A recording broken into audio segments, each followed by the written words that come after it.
It's your boy Jamar back with another video, back with another banger, and today we'll be reviewing Sistas Season 10, Episode 5, entitled Misery Loves Company.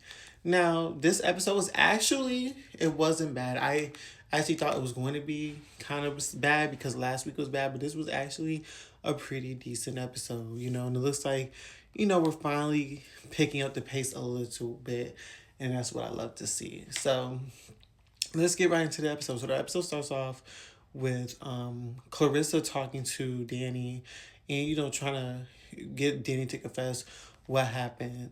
So she basically asking Danny questions and Danny keeps being in denial. She basically asks Danny where he was assaulted.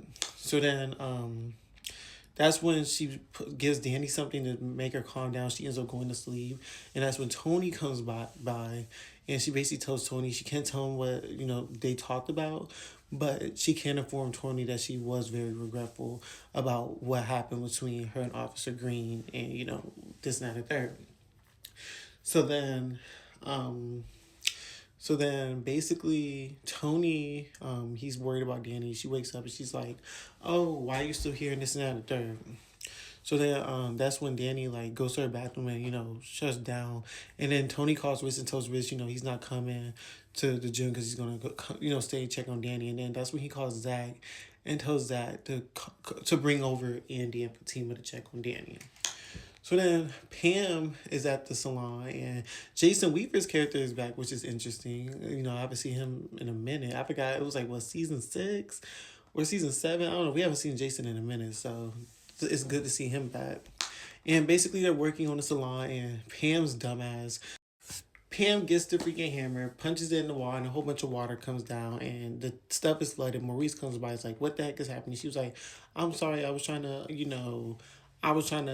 impress you, surprise you and Danny, and this and that and the third." So then, Maurice is like, "Oh Lord, this is a mess." So Maurice later on goes by the hospital and stops by to see Sabrina. He breaks down, basically tells Sabrina that they gotta stop meeting like this, and basically telling Sabrina she's gonna be all right.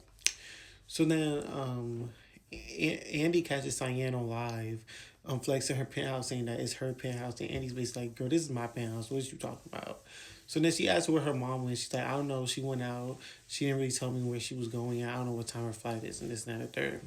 So her mom actually met with Mr. Keys and they had a little coffee, hot tea date or whatever. And, they were just flirting a little bit and this and that and the third. So then Andy's mom comes back home with a smile on her face and she's basically saying that her flight is at 6 o'clock. She's going to pack and she was, just saying goodbye to Mr. Keys and stuff. So then Andy's mom says her goodbye. She hugs them, tells them that she's leaving, tells them to behave, and this and that and the third. So then Fatima is studying for, her exams. Zach comes home and basically, encourages Fatima, a little cute little Fatima scene or whatever. So then we meet Madison again. Madison comes to see Rich and basically she's still flirting with him and telling him that she needs to try out his juices or whatever for the business, nothing too serious. So then we get to the end. Annie and Fatima stop by Danny's house and Tony gives them some privacy and basically they see all the bruises on Danny and ask her was she assaulted or whatever, and she says it was by a random person, and that's when Andy's like, "Okay, I'm calling the police," and the episode cuts off. So like I said, it was a pretty decent episode. It wasn't as bad as last week. We're kind of a little bit getting somewhere. Make sure you guys like, follow, and subscribe to the channel, and I'll see you guys next week for another episode review of Sistas.